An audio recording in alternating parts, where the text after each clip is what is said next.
welcome to the Super License F1 podcast. My name's Rodney. And my name is Zach. I know the opening theme so well that I have to learn when to swallow so that I can take a big, deep breath and just launch into that intro. You gotta carry in a lot of speed. Yes. But if it's wet, remember to brake a little earlier than you might have previously. Don't peek too early. No spoilers. This is the show where we just a couple of boys talking about F1, our unique view. We're not first. This is what they say about whatever you do. If you're going to be a commentator on something, or if you're going to do a show about something or whatever, you got to be either the first, the best, or the most outrageous. Do you think we tick any of those boxes? Because I'm not sure. Does cuteness not matter at all? What if we're the cutest of the likely Formula One lads? Yeah. Do you think we're the cutest of the F1 lads? You maybe. Me, I think you've got a cute personality. Definitely. I think your audio is cute. Yeah, cute audio. Too nice. You're too nice. You're too cute. So this is the F1 show where we talk about F1, funnily enough, but it's our unique take on it, and we just have a good time. We're just here to have a good time. We hope you do too. We're going to be talking all about the Hungarian Grand Prix. We're going to be recapping the race. We've got a bit of news to cover before we launch into that. There's going to be a super quiz later, right, Zach? Oh, yeah? Yes. He's had a week off, but he's come prepared with challenging, mentally stimulating trivia trivia. What's the plural of trivia? Is trivia already a plural? I guess it is. Yeah, trivia is the plural. I think it's probably trivium would be the individuals, I guess. Trivium. I love that. In the super quiz. So stay tuned for that. I know that's I couldn't have sizzled that any better. A couple of quick things that I want to touch on before we get into the race review though. Number one, Zach, what do you know about our website? What's the website address? It is Super License Podcast. No, that's not right. That's superlicencepodcast@gmail.com. That's the email. No. Website, buddy. Superlicense is the Twitter. Website. Superlicense.com.au because we're Australian. No, wrong. Absolutely wrong. Look, you're just embarrassing yourself. Look, we've all known for years that it's superlicense.com.au, but look, we all learned its name. The thing is, it never took the time to learn our name. So what we've done, we've kicked that sucker to the curb. We've as you say, because we are based in Australia, we always had the .com.au, but we decided it doesn't make any sense anymore with you being pretty much I think you're like fourth in line for the throne or something at this stage over there. At this stage, yes. We had to globalize it a little bit. We're launching the Super License Global brand, and this starts with our new domain.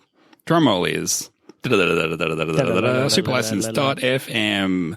Yes, embracing the digital. Embracing 2009, we finally got a new website domain. So look, I know that most people just listen to the podcast and that's cool, or they follow us on Twitter, or they're in the Discord. They're all the cool people. Not that many people are like, what website will I visit today? Will I visit Alta Vista? Will I visit Ask Jeeves? Or will I visit the superlicense.com, the website? But you don't go there anymore. You go to superlicense.fm. But look, that's just, one of those small little changes that's in our world, and we thought we'd share. Yeah, the FM, of course, standing for Formula Men. Yeah. Because we're a couple of Formula Men. That's right. Yeah. Well, there you go. Look, anybody can listen. We're just saying that we're two men on a podcast, which is not unusual for podcasting at all. It's true. We're not Formula Mean. That's another website. Disgusting. You don't want Formula Mean. Although, it's not actually about their temperament. It's about averages. They're the Formula Mean. Yeah. It's true. Well, we might have ditched the .au from our domain, but Zach, I hear that .au is back in the F1 contention on the calendar. Back on the calendar. Tell me all about apparently, it. This is something... You know more about this than I do, so hit me with it. Yes. It's hot off the presses at time of recording. Matt Kosh at speedcafe.com has said that the Formula One 2022 calendar is beginning to be locked down. Everyone is locking down everything, but essentially the Australian GP is coming back. That kind of lockdown. Not that kind of lockdown, because they'll be out of lockdown and have everybody vaccinated by then. April 10, which might be about round 3 of the calendar, they suspect. How do you feel about that? April, what does that mean? What's the weather like in April in Albert Park? It's starting to get not cold, but the weather's turning. I know that because it's my birthday in mid-April, so I know the weather in April well. it's the kind of time of year when you can still go out to like an outdoor. If you want to go to a pub or something for your birthday, you can still sit outside, but you've got to bring a jacket. So, yeah, I mean, I guess, I don't know. I just feel like March is such a perfect time for Formula One in Australia, but if you can't have it in March, you've got to have it in April. That's better than not having it. We've been without for so long. I don't want to go another year without it. So, sure, we'll do April. Yeah, and maybe that means then I could come to Melbourne for both the Grand Prix and your birthday. Oh, well, there you go. Who have I got to thank? How many hands have I got to shake? Yeah. Andrew Westacott, You're my best friend now. All right. I don't think we had any other news, do we? Do you want to talk about the race? Oh, look. I mean, I think there's nothing else that's of the level of those two epic announcements. So, yeah, we may as well move into the race, especially because there's so much to talk to you about in that race. So let's get into the recap. Let us race a bit. I gave him space. Sack my balls, man. Let's hurry up and get out of here. We got a race to do. Holy shit, Zach. Imagine trying to sum up this race in just 30 seconds. That's what we're going to do. That's the Super License way. That's the superlicense.fm way. But, boy. I didn't know we're doing a full rebrand. If I've ever not felt confident about one, it's probably this one. Stick to the highlights. What do you... That's my I advice. should stick to the highlights? Stick to the you highlights. think I should go for a lap by lap, blow by blow? No, unless you can talk really fast. Yeah, I think stick to the highlights, stick to the real talking points, and focus on the winner. That's the important thing. I'll focus on the winner. Yeah, I'll try and mention the winner. All right, here we go. 30 seconds. I'm going to recap the entire Hungarian Grand Prix in 30 seconds. Here we go. So Hungarian Grand Prix, Esteban Ocon is your winner. How did he get there? Well, 6 cars wiped out on the first corner. Amazing. That's probably Valtteri Bottas' fault. But then Lewis Hamilton could have easily started and led the whole 20 thing. seconds. Except they screwed up their pit call on the first lap for the restart. So we'll dig all the way into that. Great battle between Hamilton and Alonso, which perhaps stopped Hamilton from winning the race. 10 seconds. Sebastian Vettel was in the mix, but it's a very popular win for Esteban Ocon, his first in Formula One, the first for Alpine, rebranded from Lotus. They had lots of wins back in the day, if you think about it. There's a lot of words in there. Yeah, you covered a lot. I also loved the mid recap sizzle for later in the show. Of like, and we'll talk more about that later. It's like, wow, you had time to even Yes, that's implied, right? the rest of the podcast. Yeah, I mean, you know what? It's Stay good. tuned. Stay tuned. for Don't the turn rest away. of the podcast. Yeah, keep that dial locked to Super License That's FM. correct. Where do we start? Where do you even start? I guess we may as well just go, at least for the first bit, go through chronologically. So first of all, the first corner incident with Bottas. This, yeah. So he gets a terrible start. Absolutely terrible. I mean, it was greasy conditions, but still everybody else, was driving on the same road that he was, and he just made an awful start. Put himself in a really terrible position. And then I think I don't know, he was maybe just annoyed or had a bit of the red mist or something, that famous Finnish red mist. Didn't brake in time, punts back into the back of Lando Norris, who sends him careening across and wipes out, or no, doesn't wipe out, but makes contact with Max Verstappen, damages his car. And along, for good measure, Sergio Perez gets wiped out as well. This is only 2 weeks after the whole... Maybe, the questions were raised. Did Hamilton deliberately crash into Verstappen? All of a sudden we get Bottas taking out both, wiping out both Red Bulls in one corner. Cops a penalty. And the question I want to ask you is, number one, what did you think of that incident? Number two, do you think he deserved a penalty? First lap incident, right? You're meant to be a little bit right. nicer. First corner in terrible conditions. Yeah, so again, are you punishing the outcome or are you punishing the intent, the mistake? I mean, you made a little mistake, right? Should be careful on a greasy track. I think that's probably the thing, right? If this was, if something had gone wrong, on his car or something like that, this is not a normal mistake. This is like just a bad mistake. So yeah, I think he deserves a penalty. Poor driving. What penalty did you get? 3 grid positions or something? Yeah, I feel like it's 3 grid positions at the next race. 5. It's for the next race. It's a grid drop at the next race. I thought it was 5. It might be 3. I think that's heavy. I think that's heavy-handed. I suppose it's because he's out of the race. But what else can you do, though? You can't exactly. really do much else. Yeah. That seems like, yeah, I suppose so. I mean, if he hadn't taken out all those cars, then maybe that might not have been that bad. But then it's got to be next race. So that's all they can really do, I suppose. Can they give you a 10-second penalty for next race? Is that a thing they could do? Oh, that's an interesting idea. But I suppose you would just build your strategy around that, right? You would just be like, well, we've got to win by 10 seconds, boys. Let's go. Well, you've still got to do it, though. That's easier said than done. Yeah, finish 8 seconds in front of Hamilton so that when you win, you get punted back 10 seconds and Hamilton wins, we still get second. Oh, that would be so interesting. That's what everybody wants to see. Really hard. Yeah, it'd be too complicated. Yeah, I thought it was a bad mistake. I think it's a split-second decision, and I think he said as much. He kind of apologized, was like, yeah, I made a mistake. It was greasy, know. And there's nothing you can do. Hit the brake, and then it all just started aquaplaning and just sliding. And he just basically could put his hands up in the air like he's on a roller coaster. Whee! And just he was just going to slide.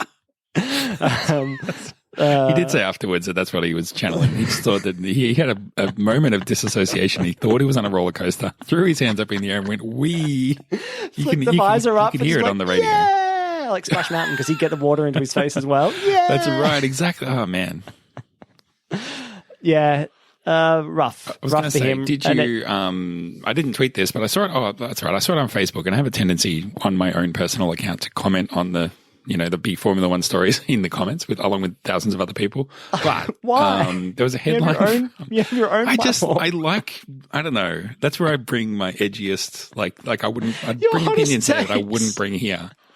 There was a quote from Lando Norris. The quote from Lando Norris saying, "Well, it's all well and good for him to say he's sorry, but that doesn't excuse the fact that he wiped me out of the race or whatever." Yeah, and it was just really, it was really sulky. And I was just like, "Man, didn't you just set a record for most points finishes consecutively or something? Like, you've had amazing luck. You have one race that you don't score any points or don't even finish." And you're like, man, I'm sorry. I'm Valtteri Bottas. Man, I'm a fully grown man with a baby's face, and I like punting into other cars and knocking them out of the race. I was like, man, I like you, but just stop being such a whinging prick.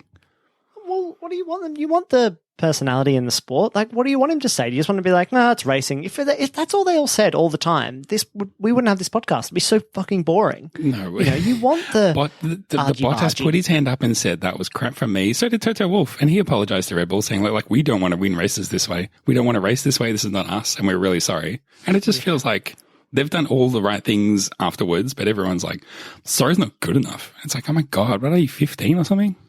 Yeah, maybe it's a funny thing because I was going to ask, do you think there's been a lot of red flags in the last season and a half? Well, I mean, I think the thing is that we've had a lot of incidents where people have crashed into barriers and stuff, and you've kind of got to red flag those. I think the other thing is, since they brought in this rule that like, if there's a red flag, we're going to do a standing restart, there might be a little bit more, leaning towards that as an option. But I think also, do you remember the days where we used to have a safety car for like 30 laps? Like, no one wants that either. So I don't know. Yeah, I think that's changed. I think they just don't like, maybe it's in the rules now, I should know, but they just don't want cars on the track when there are people on the track. So if there's debris to pick up and stuff, they're like, get everybody off, and then it's red flag. It seems to be any serious safety car where like there is anything on the track, they're like, just pull them in the pits, red flag, let's just do it all again. You're like, oh, okay. Well, that's a whole palaver. Yeah, get everybody in, fix all the cars, change all the tires, do all that stuff. Well, fair enough. I mean, any more to say about that incident though before we move on to the next happening? Well, I mean, we didn't really say it in the news, but there was a lot of Red Bull, like with Alexander Albon, like recreated the Hamilton Verstappen incident and like submitted this to the FIA, and then they were really mean about Mercedes, and the Mercedes were like, that was really mean, you shouldn't say those things. And the FIA had to tell Red Bull off and basically tell all the teams, like, you can't come and talk to the stewards during the race, like, don't run up here with your hastily what have scrawled. I been saying for forever. I know, year. Exactly. Yeah, I know you called Michael Massey. He's like, how did you get this number? And you're like, look, I've just got some very important, I know you're busy. I have to email you. Yeah. I have to email you this thing. Can you believe it? Yeah. Free delivery from Pizza Hut on Thursdays after 2 for their $5 series. Incredible. What you really said was, hey, you should just lock your doors during the race so that no one can come in, because that's just dumb. Not here. Hide under the desk and turn the lights off. But all of that. There's so much off track, just like crazy kind of stuff. And Helmut Marko and Christian Horner saying things like, well, Lewis Hamilton got abuse that was racist, and that's true. But, Verstappen also got abuse. It's like the bullshit whataboutism just really frustrates me and really lowered Red Bull. Like, I was starting to cheer more for Red Bull recently. And again, they're just like, oh yeah, you guys are like some of the most petulant people in the sport. Yeah. Like, wow. We only love it when we're really winning. This I had underdog this story thought, doesn't suit and- us anymore. Yeah, I wouldn't have brought it up except that you kind of brought me there, which Yeah. is fine. But I had a feeling that maybe Verstappen in particular was over the top annoyed after being crashed out from the last race, just like unreasonably annoyed. And to a degree, Red Bull and Christian Horner and all the big figures had to kind of like act extra annoyed to kind of almost shield him or make it look more justified, if you know what I mean, rather than him Yeah. looking like a complete raving lunatic. Like, well, we all think that you should come down and be reasonable, but since you won't, I guess we'll all just back you up a little bit and show that we've got you back because that's the best result that we can get for you. I don't know, but I think appealing it and the evidence they put up was junk. And I mean, I said last time, everybody should just feel free to ignore Red Bull. That's a thing you can do, and I've done that. So yeah, that's a follow good my own idea. advice. Thanks, Rod. Yeah, I think you're right. There is more. Look, it's when you just say Norris's petulance that brought up Verstappen in my mind. All this complaining about Lewis Hamilton celebrated with the fans that he's, in his home race. That was celebrated crap. that he won an F1 race. What the fuck? Even though every he fucking caused a big driver has done accident. that for 60 years. Yeah, mate, you would have been doing exactly the same thing. Too. Exactly, you would have. Yeah, yeah. Everyone exactly. would have. I mean, it's just I find that really odd. I find Red Bull a really odd team right now. Anyway, but I do love the fact that I'm buying in totally to the conspiracy theory that Bottas just slammed on his brakes and went like, "Wee, let's take out both Red Bulls at once and see what happens."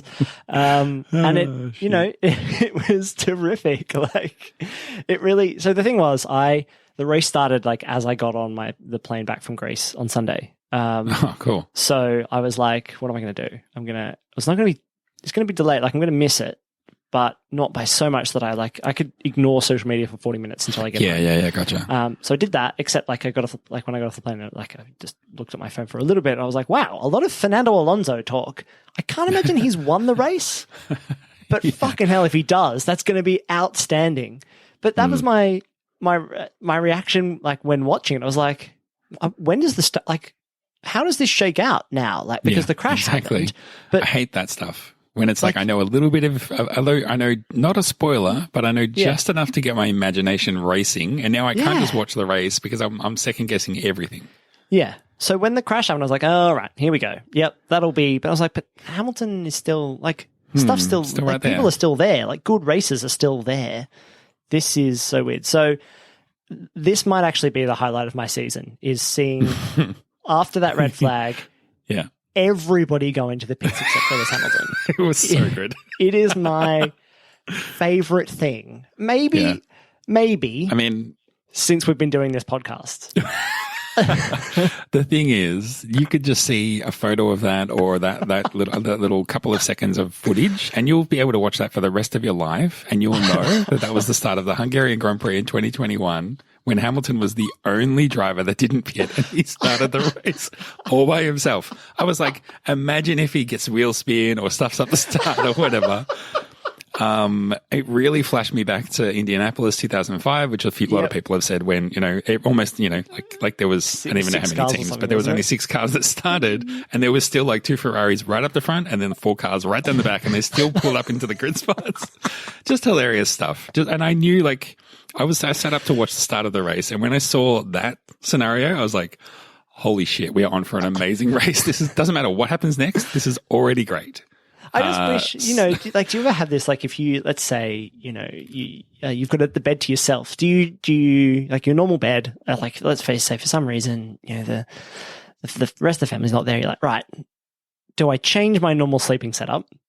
Or do I take full advantage of this situation? But how might I even do that? Do I shift everything around so I'm in the middle of the bed or go on the other side for a change of things? Like, do you think Lewis Hamilton was tempted to be like, maybe I'll go on the other side of the track, actually. Maybe I'll go on the slot too. See what it's like. What are they going to do? Like, what do you mean I'm in someone else's? I mean, if I was in someone else's starting spot, they would be there, right? Yeah. Technically, my spot is every one of these spots. Yeah. Could I just get in the middle of the grid? Like, just not in any spot, just kind of right in the middle there. And you're right, because I thought the exact same thing. I was like, is he under the same pressure to get a great start, or is he just going to take his time here? He's got to get a good start.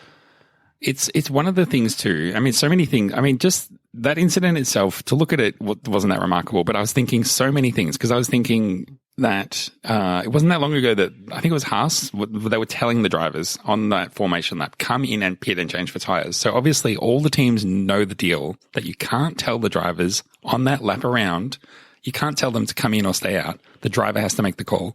And then as soon as it starts and Hamilton takes off and he drives a couple of corners and he just says, yeah, guys, it's dry. It's dry. like, oh, fuck, everybody knows it except for you. I don't know what you were thinking. Someone did say that even if they had come in, because their pit box is first, they would have gone in, changed the tires, and then had to wait for all the other cars to pull past them kind of anyway. That's sort of valid, but it's also sort of not valid because, number one, you still had to pit anyway. Number two, you just look stupid. Number three, you might have been able to just slip out between a couple of cars. You just don't know. That does you don't know happen. what actually every other car behind you is actually going to do. You made the wrong call. Maybe 10 other cars are going to make the wrong call. So they also don't all go into the same. Like it's just because he was first and his pit slot is first. Not everybody else was in that same position. So you would have had some people who would have pulled out and made interesting gaps in that procession. Not everybody would have gone in and gone out in the same way. So there was definitely. I think there that would have been kind a of slot. like retrospective justification is just as dumb as them actually making the wrong call. No, but he wasn't a disadvantage because he was first, right? So he couldn't make his decision based on anybody else's decision. It all happened behind him. Yeah. So as soon as whoever was in second at that point, I can't even remember, decided I'm going in, everybody else would have been like, if he's going in, I'm going in. Like that's the decision you make, right? If the guy in front of me goes in, I'm going in. I think it was Ocon, right? It must have been Ocon. I guess. Yeah. I think it was. I suppose it was. I suppose, that was it, right? Like he was just there and just well, that's the thing. When you watch the replay, you realize that it was a really good turn one to be late and hugged tight to the inside because everybody who was on the outside or right behind Lewis Hamilton just got all completely wiped out, whether it was Bottas just doing thinking that he was on the log ride or something, or whether it's Lance Stroll cutting across that corner and being like, got it all completely wrong here. Well, sorry. I mean, when you have that many of the top 10 just wiped out, it's, you have to be late and lucky. And Ocon was both. But what this did mean is that whilst Mercedes, actually, one more thing on the tyre thing. How come nobody knew, no one gambled on slicks? It was a red flag. They could have put on whatever tyres they wanted. Yeah. No one did. No one put on gambled. Slicks. And then they all went, no, I need to have a look and we'll just risk it. It's like, just put on slicks. And if you got it wrong, who cares? I'm surprised the teams don't have a little, you can imagine, right? A little egg beater. A manual egg beater. Egg beater? Yeah, like the beaters. Like the cake mix beaters. Right. You like crank the handle and the things spin around? Is that what you're talking about? Yeah, but all right, you've missed that one. Let's use a drill instead. Just get a drill, right? Put a little baby Pirelli on the end of that drill. Okay. Spin it around on the track and see how much water it's kicking up and be like, yep, still feels pretty wet. Like, how do they not? Or just put your hand out and see if it's raining, I don't know. No, but that's not enough, right? You want to know how much water's going to clear and is there grip or not? I don't know why they don't all just have a little testing rig. They can be like, because it's not like they ban them from having their own weather radars and stuff. It's like, have a little testing rig out there yourself. Just be like, that looks pretty wet or dry. Yep, let's try it on the slicks. It's weird. I'll mention that. I'll mention it to them and see what they say. So anyway, look, Hamilton goes out. Everyone else pits. It becomes very apparent that Hamilton also has to pit because he's still on enters. He just...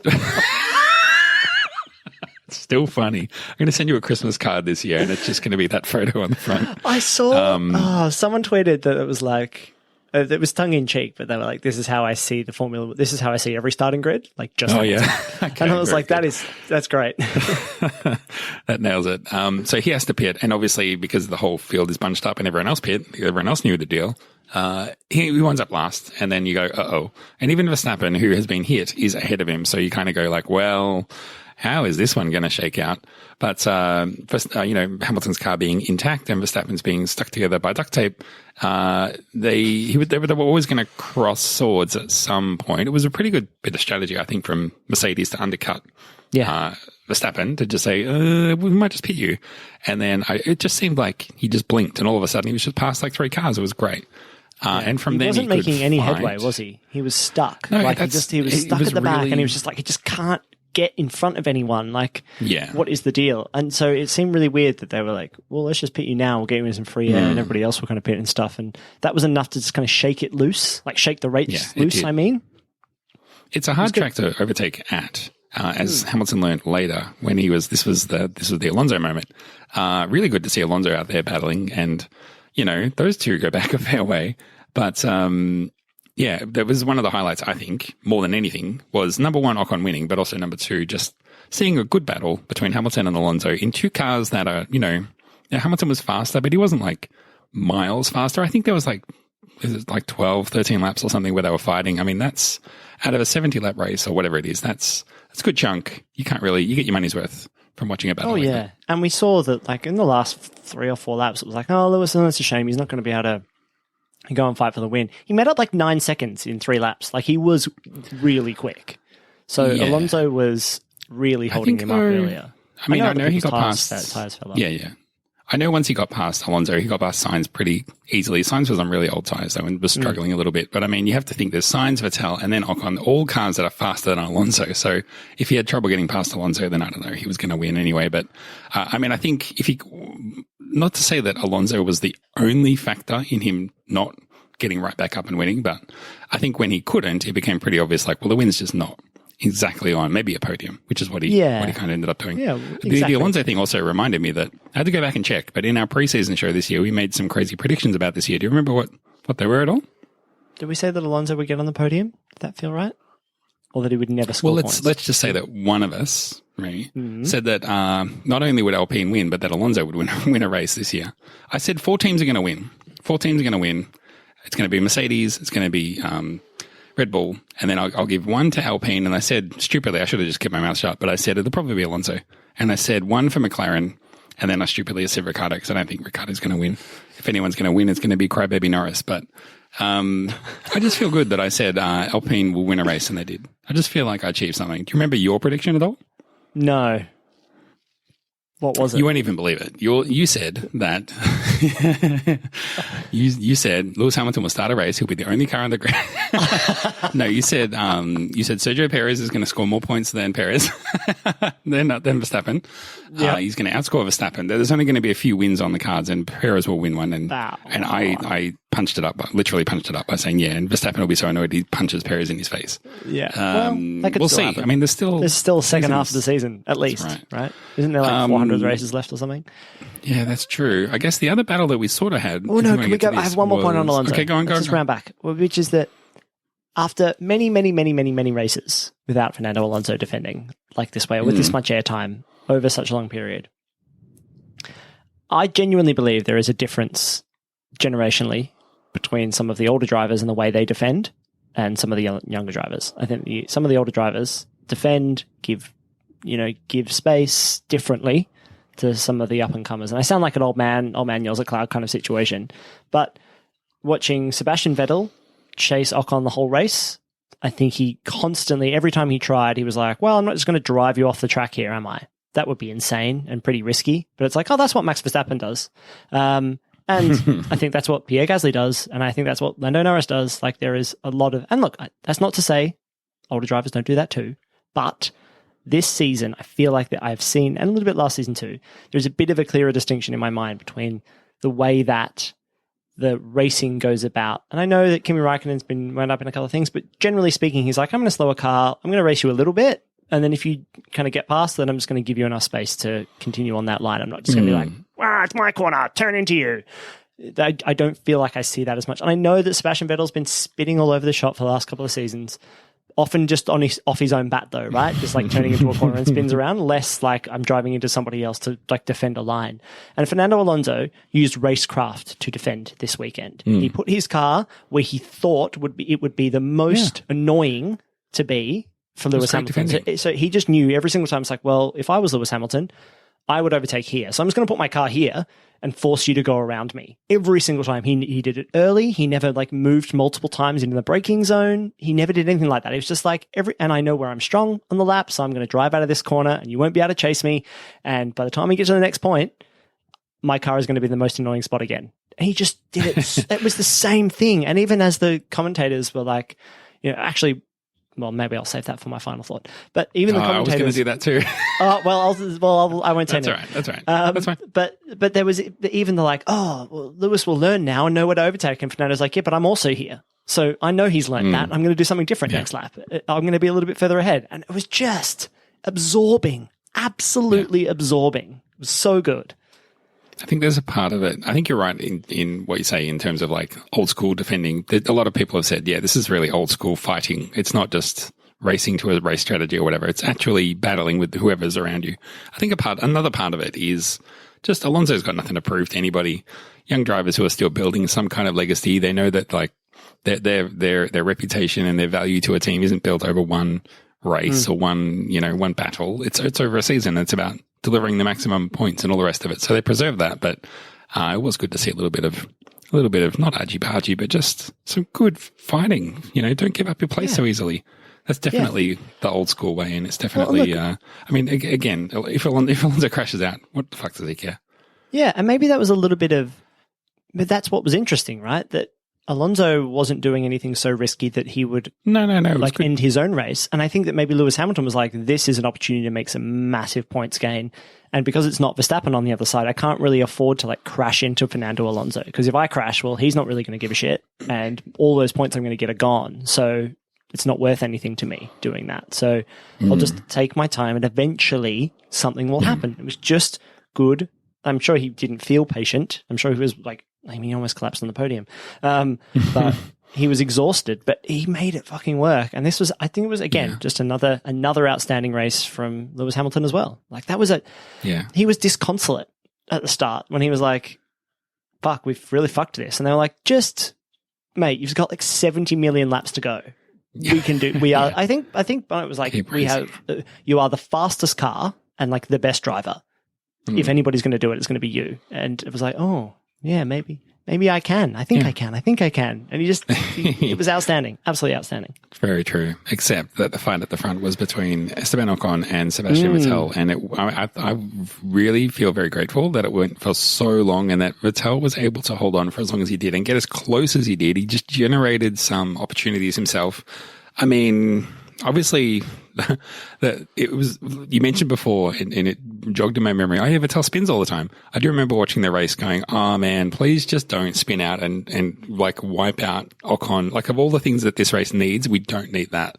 But he was able to race really well. He like I say, had his moments where he was challenging, did the best he could. There was lots of, not just from him, but lots of drivers going around the outside and really just trying to hang in there and fight around the outside, much more than like, I'll just get an easy overtake down the straight or put it around the outside, but I know that I can just sort of floor it and hit the apex of the corner on the exit and just charge ahead of you. There's a lot more fighting through the corners and a lot more looks around the outside and trying to hold on but having to yield, but particularly from Vettel. And then obviously, he pulls in second. Seems like a great story. This is where I had to eventually bail on the race and I watched the replay the next morning.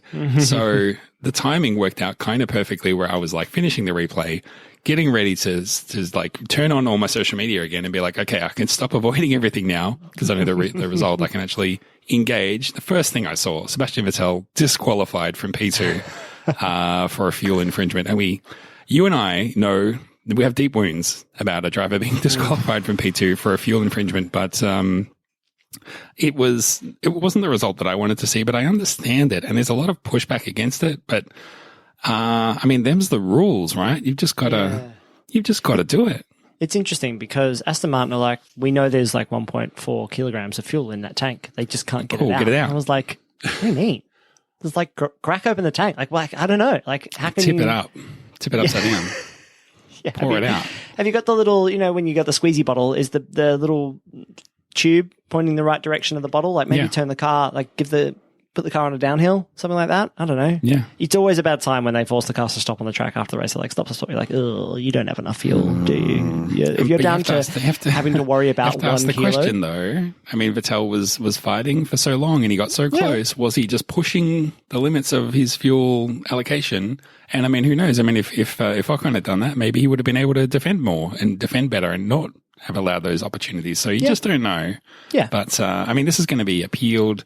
I don't see how it's going to be overturned because the regulations say you have to provide the sample and it's not up to anyone else to provide the sample. It's up to you to do it. It doesn't matter if there's 100 liters still in that car. You have to get that liter out and they didn't. So it's a slam dunk for me. Sorry to use that overused F1 terminology, slam dunk, but it's a slam dunk penalty and it's a Space Jam. It's, yeah. Yep. No, I'm with you. I get that. Should we celebrate the man Esteban Ocon? Maybe we should. I mean, it feels like he has been an anonymous driver since coming back, and it's just one of those things that reminds you. I mean, he's very popular, except for maybe with a couple of other French drivers on the field, but he's a popular guy who people really liked, and he was a real underdog, real talent who seemed like when he was dropped or forced out of the sport, it seemed unjust and people were annoyed. And then when he came back and didn't really deliver, everyone was like, oh, maybe we're wrong about this guy.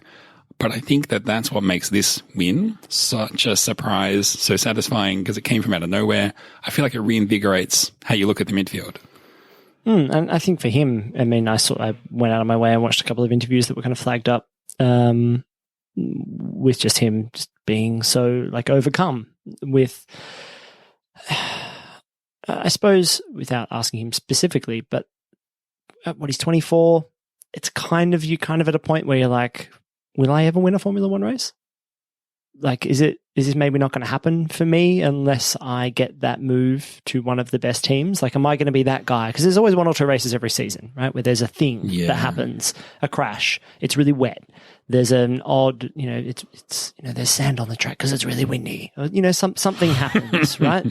There's a weird penalty. There's usually someone gets an opportunity. Recently, it's been Pierre Gasly. Yes. But, there's always one or two in a season. And you just kind of hope that it falls your way one time. And today it did. And I think he was particularly lucky that it took out, that incident kind of took out the drivers that it did. Like, it kind of took out all the challengers. Like, everybody who might have had a chance of kind of forcing his and and Alpine's hand.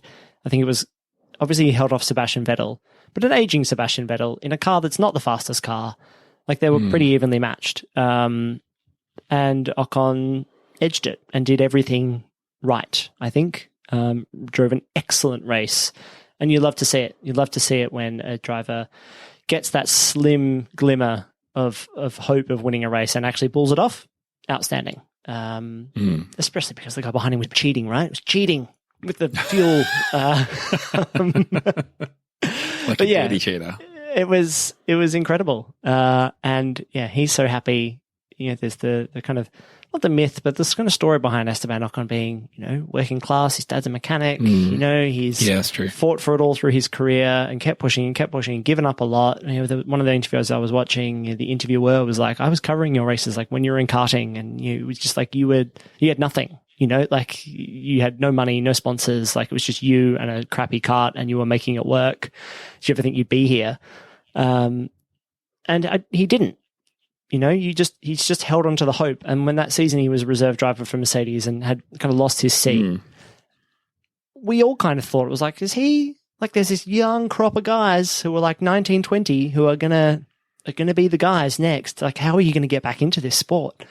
And he managed to keep it going, and he can dine off this for a while now.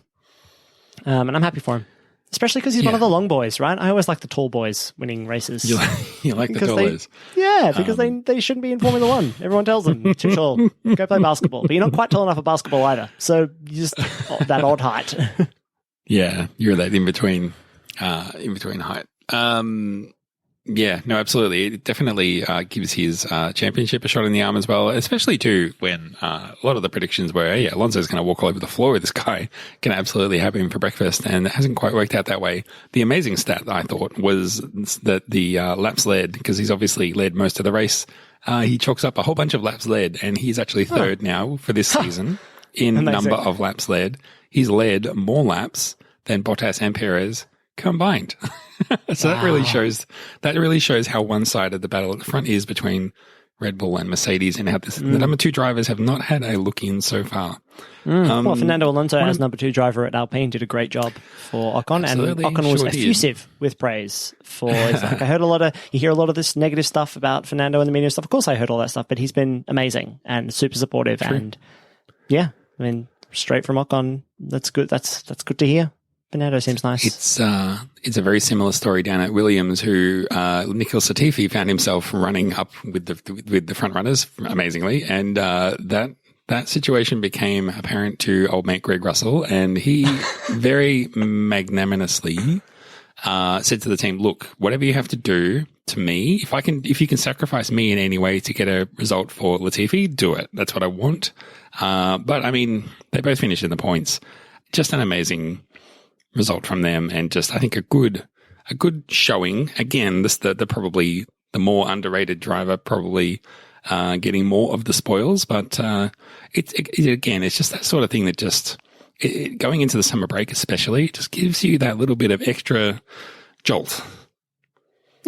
Yeah, definitely. I think that's a spot on thing. I think that it reminds, because it's interesting because old mate Russell, he didn't get through Q1 like for the first time in living memory. Living memory. Yep, living memory. He's always been in Q2 okay. since he was born, and since I was born. That's living memory, I suppose. It's been a mainstay of 14th position in Quali 1. So I don't know how he was necessarily feeling about the race this weekend, having lost his at least talismanic Saturday performance. So yeah, I'm just looking down the grid, like everybody eats this week, you know, Gasly and Tsunoda, 5th and 6th. Yeah, like they're happy with that, you know, double points finish for them, double points finish for Alpine. Sainz, you know, gets up onto the podium, his second podium where he's not there to celebrate it. Man. So yeah, it spices up the World Championship again. It does. Which is great. Verstappen will be really angry, which is also great for the next few races. So I want to end on this. I mean, we've talked a lot about the race so far, but we've got other stuff we need to do, but I do want to end on this. The gap at the front is closed now to 8 points. We're 11 races in. It feels like the whole season's over, but we've got more races to go than we've had so far. But I want to reset our expectations based on what we've learned so far. And I want us to repredict boldly. We're going to be a couple of bold boys. Who is going to win the championship from here, Verstappen or Hamilton? What races have we got left? We've got some big races. Some tricky ones, but Mercedes are always so good at the end. And they seem to have been coming back a little bit. And Perez isn't the guy that I thought he was. I really thought Perez was going to... Who did you think he was? Stoffel Vandoorne, perhaps? No. Felipe Massa, maybe? Yeah, maybe more Massa. That's what I thought he was going to be. More of a Massa, a good, like just such a good number 2, like a proud number 2. You know, okay, heroic number 2. Valiant number 2. Yeah, that is the word. A valiant number 2, and he isn't quite that. Like his performances, I just thought he was going to use your words, you know, wipe the floor with Bottas all season, and that's not really been the case. And Bottas is kind of racing for his life, whereas Perez is like, barely showing up. Seasons. Yeah, so I don't know now. I think this is like, I was going to make an AFL reference that doesn't really matter, so I'm not going to. Hamilton, I think, is going to take this opportunity to be like, all right, we really got to knuckle down, guys. I'm going to do it on my own. I don't need anybody else. I'm just going to win every race. And I think he could do that. I think win every race. Yeah, I think he's just going to be like, you know what? I don't need weird strategies. Nothing like that. Give me the power, and I will do it on my own. Interesting. And I think it will be enough to get him to win the championship. Well, I would say, I mean, given that we've had 11 races and it's still so close, and Verstappen, on more than one occasion, a number of occasions really, has been like, he's had the rub of the green. And for it to still be so close, I just think that shows in aggregate across, let's say, half of the season, he's done so much better. I think that it's his to lose, but I would still lean towards Verstappen winning the championship, but he is rattled. And I don't know what his headspace is like at the moment, but I think especially the last race really got under his skin. So it's his to lose. He just needs to calm the farm. Not something he's good at. Calm the farm, not punch anybody, metaphorically speaking, or literally speaking, and just get back on it. We will see who is correct by the end of the season. But we should maybe turn our focus to the fantasy in a segment that we call Fantasy Focus. I'll pull it up, and you can decide if you want to do the race or given that I don't have anything, and I now have to the pick lead. So why don't you do the race? I want to log into. Okay, I need a moment. Please bear with me. Log in. My password. Well, it's interesting because my password, it's the same as my bank. Let me just type it in. And what was the name of your first pet, Rob, that you're just putting in as the secondary? First cat? Give me fucking Raikkonen. That's my first cat's name. Amazingly, I knew. Before he's even made his debut. Incredible. Oh my god. Sorry, just getting there now. Just hang 10. Hey, I have Again, a these thing. results are these. Go ahead. I Sorry. have a thing whilst you're finding the results. Okay, yeah. I'm a fan of the McElroys, the McElboys. They do a I know you podcast called are, The yes. Adventure Zone. And on their most recent episode of The Adventure Zone, they came up with something called a yum nut. And Get out of town. Yep. A yum nut, which is like is something that is valuable, that spices food. And I leapt out of my wherever I was probably walking around and leapt out of my shoes. Yep. Pulled my AirPods out of my ears and flung them to the horizon and went, there must be an opposite spice called yuck nut. And that would be our thing because of, Absolutely. the fun quiz thing that we came up with, yuck nut. Adios, yuck nut. Adios, yuck nut, which is Yuki Tsunoda's name.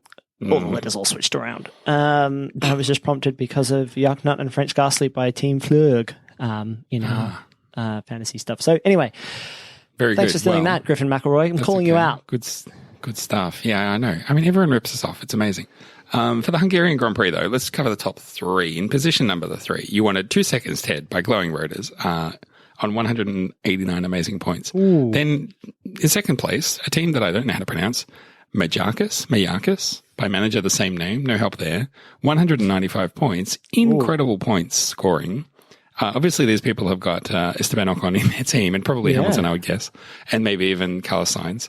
But top of the league, Romeo y Giulietta by Vincitore on an amazing. He's cracked the double ton, the lovely round number, 200 points. I mean, that is, put that one up in the pool room. You have done incredibly well. Star of last Let me season. see where I am. Presumably, I'm somewhere down the back. Because one of these races, I mean, the people who do well all the time still do well in these kinds of races. But it's kind of, when you have a sort of a lukewarm team where you're like, I'm hedging my bets everywhere here, you don't tend to do very well in these kinds of races. I saw the name in 25th and I also, in the league, Sauber Grapes. I'm not sure we've called that one out before by Robbie W. That's a great name, Sauber Grapes. That's incredible. Amazingly, I've had to scroll to the third page where I'm usually like, I must have missed my name because I couldn't be down this low, but I am third last, 77th out of 79. On only 56 points is my team. You did a bit better.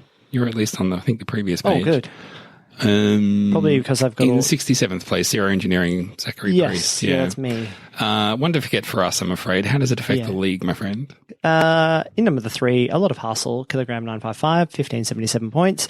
Well done. Number 2, High Rake the Forest by Big Nickus, 1588. So, pretty close between those two, 11 points separating them. Yuck Nut and French Ghastly, there you are with Team Flurger, 1691, a mere, 103 points in front of High Rake the Forest and Big Nickus. So yeah, still a lot to play for with a lot of season left. Yeah. No movement in those top 3, but just as a quick shout out to Team Blue and Gold by Leroy O'Donnell has jumped up 2 places into 4th and is a mere 1 point off the podium. So keep at it. There's still enough time too to turn any result around. I don't know. Yeah, I imagine that we've fallen down the league, given that we both did so poorly. Maybe we don't even want to. Yeah, I'm 71st or move something. on to the I don't want to know. Don't want to know. Shall we just progress on to the super quiz and pretend fantasy doesn't exist? We will accept a couple of questions. Should one only win one? Would one want to have won that one in round 1? Can you repeat the question? Nice choice, Zach. Let's see what you've cooked up for me in the super quiz this week. The Esteban Ocon quiz. Ha ha ha! Very good. Yeah, I thought that was. I thought it was That pretty was good. I'm not being sarcastic. That was good. Yeah, fine. Simply the Esteban Ocon quiz. If you just want to go down that route, I'm going to make a statement, and you need to tell me whether oui, mon ami, for true, or au contraire for false. Essentially true and false. Does that make sense? Or au contraire. Got Oui, it. mon ami, Yes, which is absolutely. yes, my friend, or au contraire, which is on the contrary. Okay. You can see, Absolutely, am I going to have to walk people through the steps on how I got here? Esteban Ocon, au contraire, there it is, okay? And he's French. Painfully abundant. It's painfully clear you got there. Painfully clear. how I you feel got like people get it. Anyway, there. Esteban What are you Ocon basing that quiz. on? Just you, I suppose. Well, Maybe yeah, but that's- I've already said I was being. Yeah. Oh, look, doesn't matter. Okay, look, You're not the only one listening, okay? Everybody's playing this at home, like every quiz. All right, Okay. question number 1, Rod. Remember, oui mon ami or au contraire. Okay. Esteban Ocon is managed by Mercedes daddy himself, Toto Wolff. Oui, mon ami. Yes, spot on. Question number 2. Hungary 2021 was Ocon's first F1 podium. Au contraire.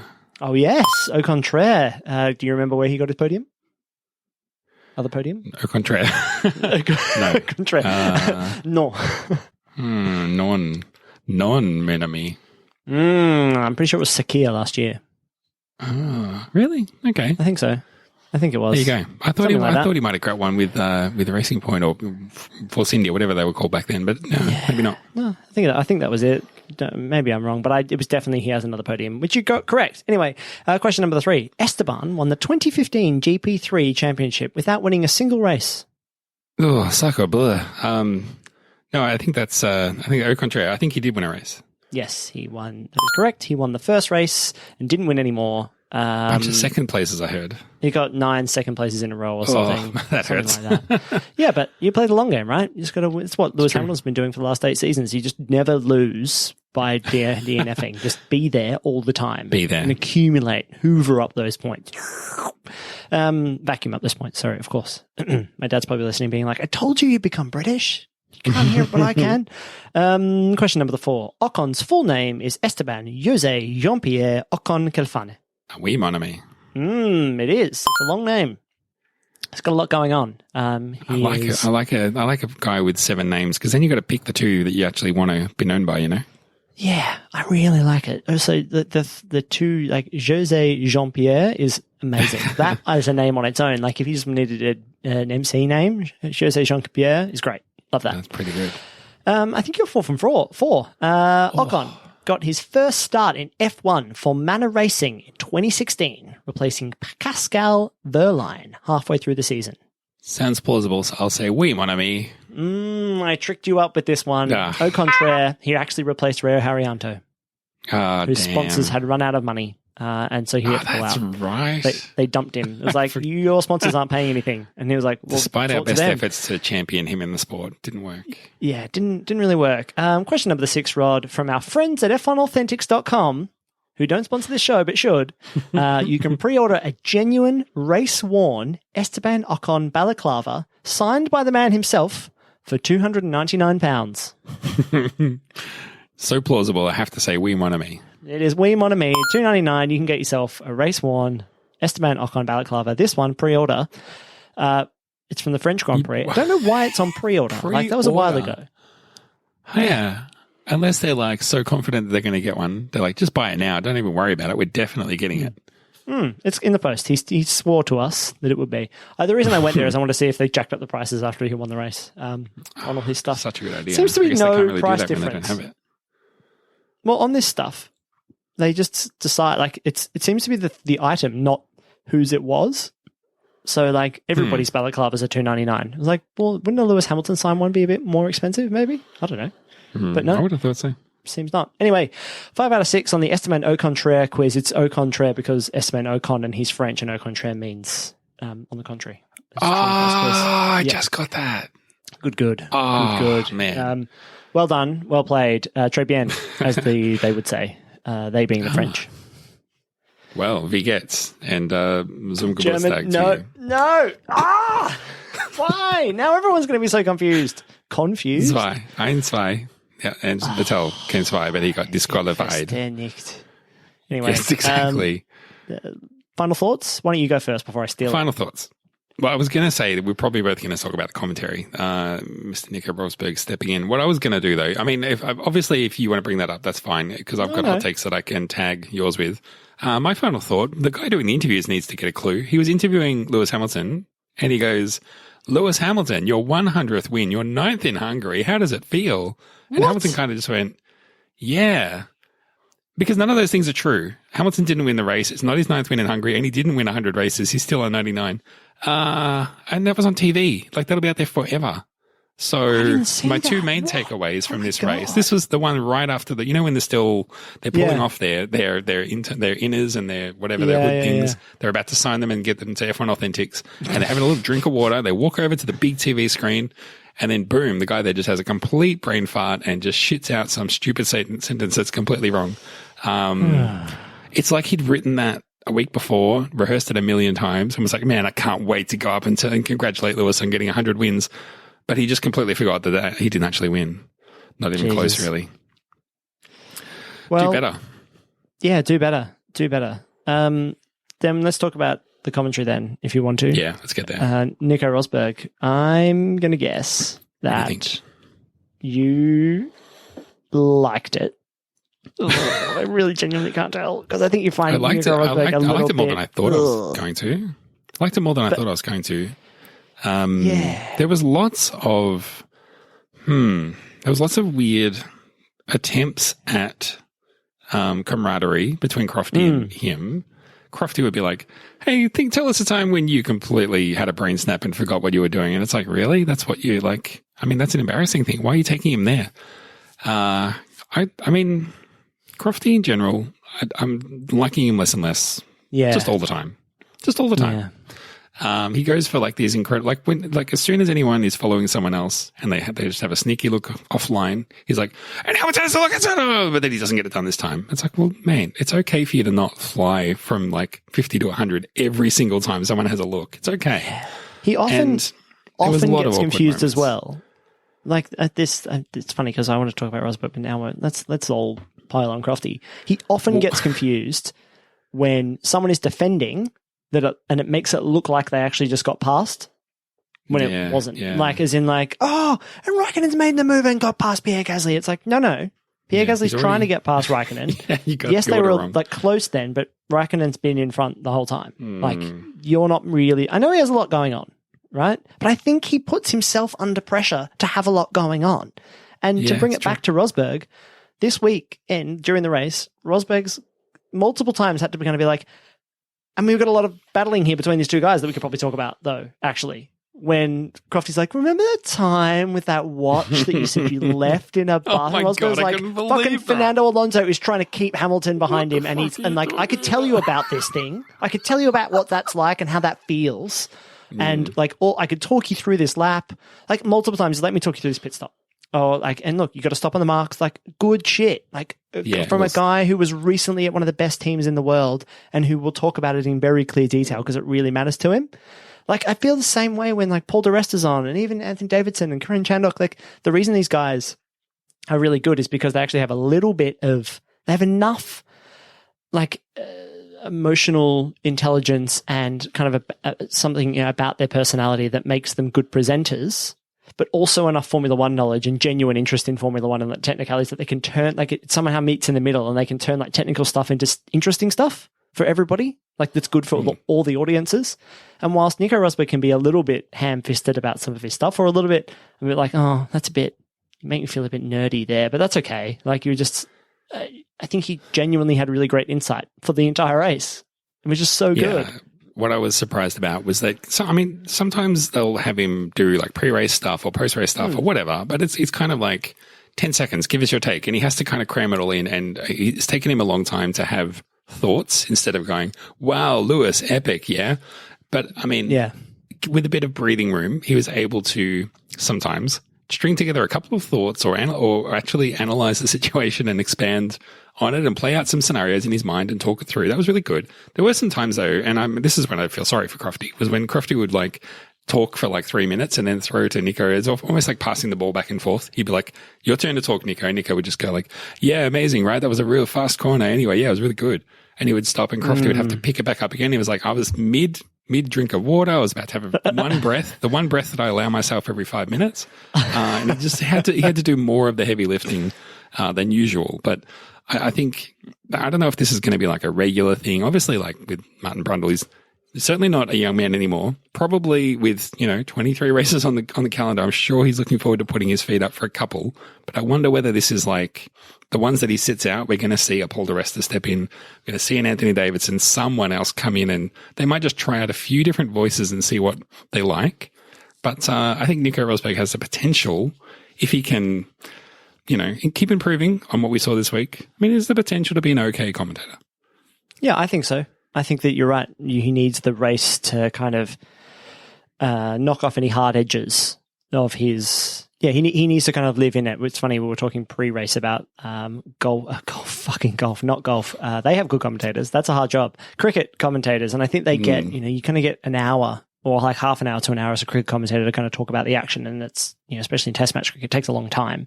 And over like a 2-hour race stint, I think that Rosberg can talk about strategy and talk about how the drivers feel and kind of understand a bit more about what people are doing and join up some of the dots that I actually think that Ted Kravitz kind of does a bit of that.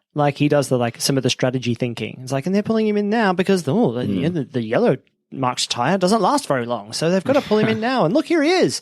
And so Rosberg was able to add more to that strategic thinking and kind of go well, what Mercedes might be thinking here is get him out of the hot air and then put him in here. But they've also got another strategy that they've got to think about, which is X. And so look a little further up the field. That guy's there. They're probably thinking about him too.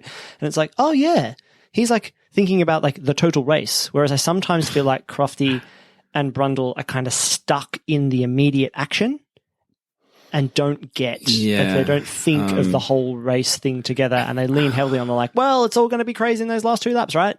And so, and they leave everything else to They do lead each other the astray a little Skypad. bit too, I think. There's a little bit of groupthink, even though there's only 2 of them, bit of groupthink between them, too often. I think so many times Crofty has been he's thrown something out there and Brundle has had to be well, actually, that's actually not correct at all. And I think Crofty's had to be okay, well, I'll just say what I know Brundle's going to agree with, and they end up agreeing. Yeah. So it's they've good to met have too much in the a middle. fresh perspective in there. Yes, that's exactly right. Crofty has gone too much from he's become the F1. He's becoming a bit of an F1 expert guy, as opposed to the I'm the and he's not enough of that, but he's doing more of that. He's the host of the F1 show. He really gives it a go. And Brundle is meant to be I'm the racing guy who knows about racing the car around, but he hasn't done it in 400 years. So he doesn't know enough about it, and he's not there often enough. And I don't actually think he's in tune with the sport as much as he used to be. And so they've kind of not swapped roles, but they've met in the middle, and they're not at either end of the extremes anymore. And so when Rosberg comes in, he can do the strategy, he can do the racing stuff, all of that kind of stuff. And Crofty, you really need to be there just to carry things on and kind of keep things moving. But it broke the rapport too much. So, they ended up, they were grinding up against each other a little. That's a bad visual. Very good. I like the idea of them becoming the same person. They just grind up against each other until it becomes one person, Dave and Crundle. And it is kind of that.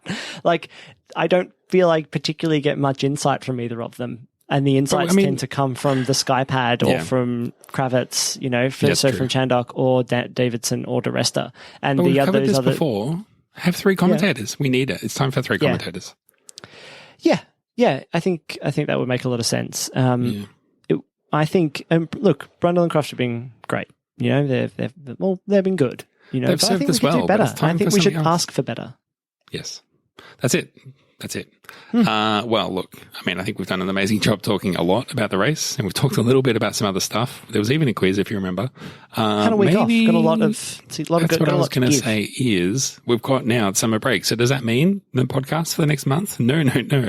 We're still going to be doing stuff. We've got our season of Dare to Swear to finish off, where we watch Drive to Survive, and we talk crap right over the top of it, and you don't even get to hear the original source material. Poor form on our part, but it's something to do to kill the time. We've got some ideas for what else we're going to kick around during the summer break, maybe a few new ideas, something different, but then we'll be back with the first race, which I think is Spa, my favorite race, in a couple of weeks. So we're going to keep you guys entertained between now and then, but if you want to keep tabs on all of that, number 1, just stay subscribed. That's all you have to do. Is nothing. You're already subscribed. Just keep doing that. You're already winning. Just keep doing more of it. Or you can follow us on Twitter at Superlicense. Jump in the Discord if you like, and join the banter and the chat in there. You can check out the new website, superlicense.fm. Not a new website, just a new domain. And what else can you do? That's it. Just and enjoy things. Yeah, they're good things. We're summer break now, right? That's it. A little while. We've got a few non-race weekends. So enjoy the Olympics, I guess, this weekend. That'll be fun for you. No Formula One in the Olympics yet. But we said maybe this season we talk about how you would run a Formula One in the Olympics. Maybe we should do that. It's coming to Brisbane, Zach. It's coming home. It's coming to Brisbane. Coming home. Olympics. That's the goal by then. We've got to get F1 into the Olympics for Brisbania. That's right. Vegas. Yeah, but other than that, everyone have a summer. And unless Zach has one final thought, final thought. No. Excellent. Well, we might wrap this baby up. I'm being the Nico Rosberg of the show. Nope. Nothing else to say. Nothing else to say, yeah? He said yeah a lot. It's his new crutch. It used to be for sure, and now it's yeah. It's interesting because Europeans are often on the... Europeans say no often, I've found. A lot of Europeans. So they'll be like, we should have pizza for dinner, no? And it's like, I would say we should have pizza for dinner, yes. But it's like asking, it's au contraire. Especially if it's pizza, say yes. I feel like people just say no to you. That's just a personal problem.